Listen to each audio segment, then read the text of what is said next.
A new technology that could change long-haul trucking forever. Meet the Texas A&M professor working on bringing innovation to Texas highways. And it's National News Literacy Week. We take a look at how misinformation played a major role in history's darkest chapters. Your KRHD News starts right now. Connecting the Brazos Valley. This is KRHD News. Good evening and thanks for joining us. I'm Hallie Jones. Texas is considered one of the biggest states for trucking. It's here that new technologies could change the industry forever. KRHD reporter Rebecca Fiedler has more on why more driverless trucking companies are choosing Texas. As autonomous vehicle technology continues to advance, the trucking industry is seeking to implement at least some form of autonomy in many of their vehicles. The idea of completely driverless semi-trucks traveling down Texas highways may seem like something out of a science fiction movie.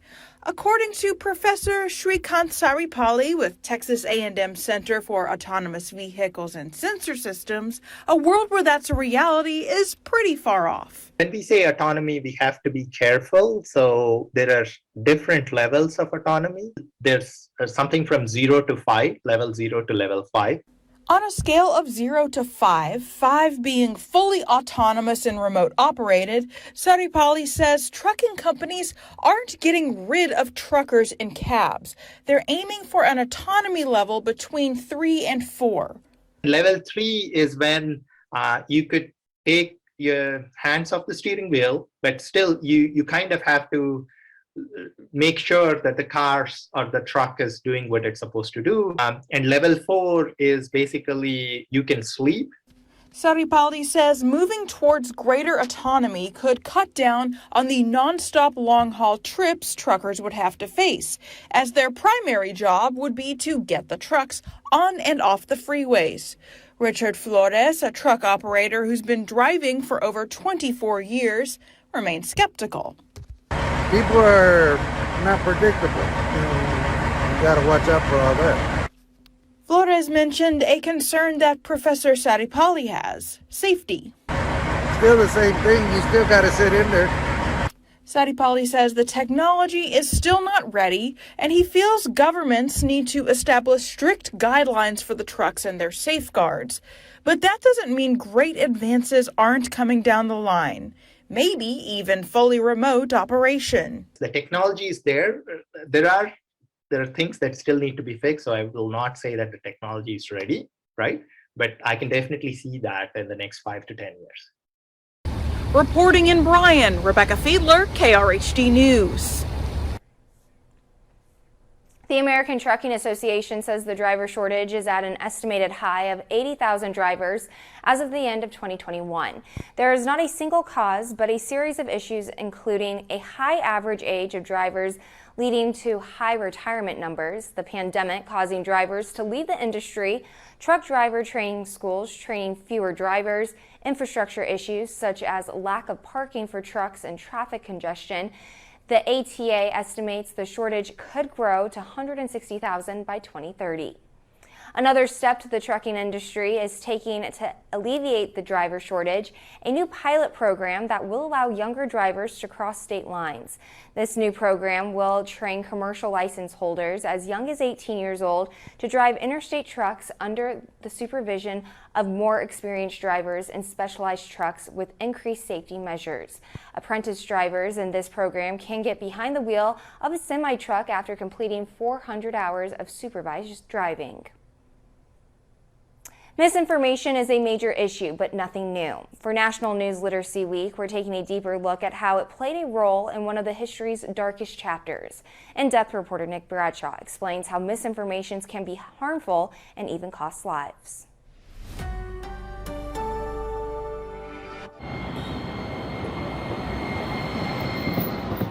Here at the Dallas Holocaust Museum, I describe my life like the stock market.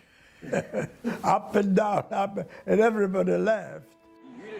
In plain language, Jewish dwellings are filthy and neglected.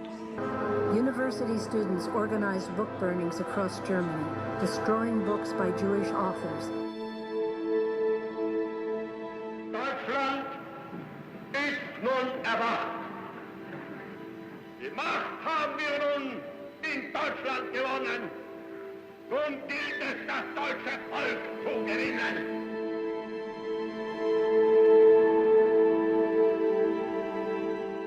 Consequences of propaganda.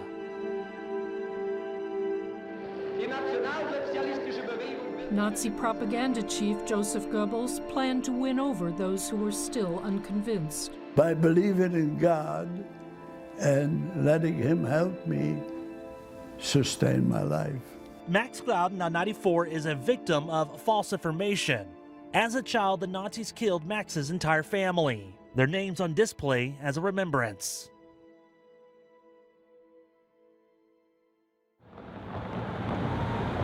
But misinformation is still alive to this day. It's about an election. Whoever the American people voted in should be the president, not the person that created fraud. Oh man, the president that should still be, man, you know, President Trump. You know, it was robbed from him. I truly believe that wholeheartedly. Whatever political party loses, an election or loses the majority of federal offices will begin to use more conspiracy. And I do believe it will be proven that there was non-radioactive isotopes put on the official ballots, and the National Guard counted the official ballots.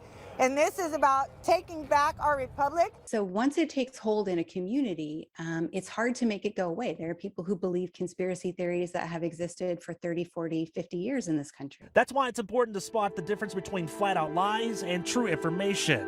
A part of who you are and how you behave and how you are capable, with their help, to make this a better world. I'm Nick Bradshaw reporting. The Harris County Sheriff's Office is mourning the loss of one of their own. Sergeant Raymond Gutierrez was killed during a hit-and-run collision early Monday morning. The officer had gotten off of his motorcycle to block an exit ramp on the highway. A driver trying to exit swerved around his motorcycle and hit him. The driver didn't stop, but when authorities caught up to her, she was showing signs of intoxication and was arrested. Gutierrez was airlifted to the hospital, where he was later pronounced dead. Gutierrez was the second Harris County Sheriff's Office deputy killed in 2 days. Another officer was shot to death during a traffic stop on Sunday. The wildfire in Bastrop County is now under control and largely contained. The Texas A&M Forest Service says the fire burned more than 800 acres, but is at 95% containment. On Sunday, Bastrop County emergency officials said staffing on the fire will remain for at least the next 4 days. Fire leadership is hopeful rain in the forecast will help with interior parts of the fire. The Bryan Independent School District broke ground today, commencing a new expansion project at Rudder High School. School district leaders and current Rudder High School students took part in the groundbreaking ceremony to start the construction of 14 new classrooms to be built on the Rudder High campus.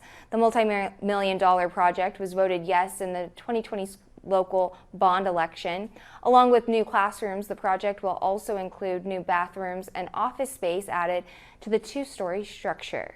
Right now we currently have temporary buildings in the back of the school with 14 classrooms, so getting them into a permanent facility is exactly what we need to do. So to enhance and expand the capacity was the goal all along, so we're really happy.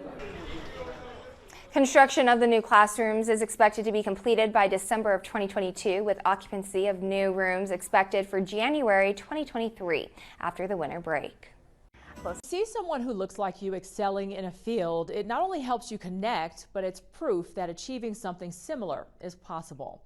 It's true in the music industry. Certain genres have been notoriously dominated by people who look a certain way. Vanessa Mashanya shows us how that's changing. It's hard to put the band Pink Shift into a box. That's exactly how they want it to be. Just punk rock. Rock music. Rock. We're rock music. We are rock music. Through sheer kismet and a little pushing, Nashrita Kumar, Paul Vallejo, and Myron Hongbeji formed the band while in college in Baltimore. Put up flyers like everywhere. And he actively decided that he wasn't going to do it. I saw it and I said, no. And then we opened the door. We were like, hey, you want to be in a band? A viral single with millions of plays and a cross-country tour later, Pink Shift is now on their way to becoming a standout band in punk music. And although they were formed by fate, their rise represents a new trend that is shifting the way the genre has been viewed since its inception. I never saw myself in a band. Since it came out in the 70s, punk has been a genre for rebellion, made for people who felt like they didn't fit into the mainstream. But the faces of the music have reflected exactly that. They've been straight white men. Pink Shift is the opposite of that status quo, but growing up, it was hard not seeing themselves on stage. The people who introduced me to alternative music were white, so I always thought of it as like, oh, like, you know, it's, I don't own this music, this is their music. It's like always a thing. I was like, oh, like brown girls don't do that, like especially like Indian girls. Seeing mainly white people play this kind of music, you get really accustomed to the timbre of their voice, and that sort of like sets the standard of like what is good. And whenever I like started making my own songs and like trying to write lyrics and then singing to them, I was just like, it doesn't sound like what I wanted to sound like. It's been very, very cool to see through, you know, the last 20 years, definitely a change happening. From his studio, Grammy-nominated producer Will Yip has put his touch on some of the most highly praised alternative and punk albums of the last decade plus. From behind the soundboard, he's also seen the genres he loves become more representative of society, something he, the child of Chinese immigrants, had to work through to break into the industry. Starting bands and trying to get into it was really tough. They wanted to make bands that looked like the bands that they saw on MTV, hence why, you know, representation is so important. They wanted to do what they saw. So where did I fit in that? You know what I mean? So that's already a hurdle that I'm already back a step. You know, I have to catch up. I have to overprove myself. Along with hard work, he credits finding a community and other supportive artists who saw him for his talents to help him succeed. It's going to be tough. It was tough for me, but there's room. There's a path. Surround yourself with great people. Surround yourself with very positive people that support you. People like DM us. I've never seen anything like this before, and it's like awesome because you look like me. While Pink Shift continues to inspire in their unique way, they and Will hope others like them create their own room in whatever space they wish to break out into. You can still like be involved in the scene. You can still like make whatever music you want, and you shouldn't let the lack of people that you can like relate to deter your ambition. I'm Vanessa Rashania reporting. A final check of the lineup. Many people feel like they have to cover up their tattoos at work. But a recent viral post is challenging that mindset. How career experts say some people are having that conversation with their boss.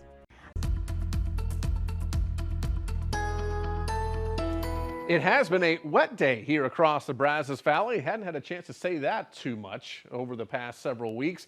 And this is our Extra Coat Eagle Eye. You can see a little moisture on the camera there as well. Rain will come to an end tonight, but drizzle and maybe some fog as we head into the morning hours for tomorrow. Clouds and radar showing that we still have light amounts of showers rolling through. The heaviest is now off toward the east, and I do think this will gradually come to an end for tonight, as we will see areas of drizzle and fog for the remainder of this evening. And this storm system will continue to plow on off to the east. It is clear behind it, so I do think things will improve over the next couple of afternoons as that continues to move away. But let's check out what we are anticipating. Those showers coming to an end tonight. By midnight, we'll likely start to see low clouds and fog develop, and that will go right into Tuesday morning. By Tuesday afternoon, we clear out, and that means some sunshine. Temperatures climbing up into the 50s for us, and then we'll probably keep some sunshine as we head into Wednesday as well. So tonight, temperatures will be dipping down into the 40s at 46 in Bryan College Station, 43 in Hearn, 41 Cameron, and 46 in Navasota. And then we're looking at highs generally in the 50s for tomorrow as we clear out into the afternoon hours.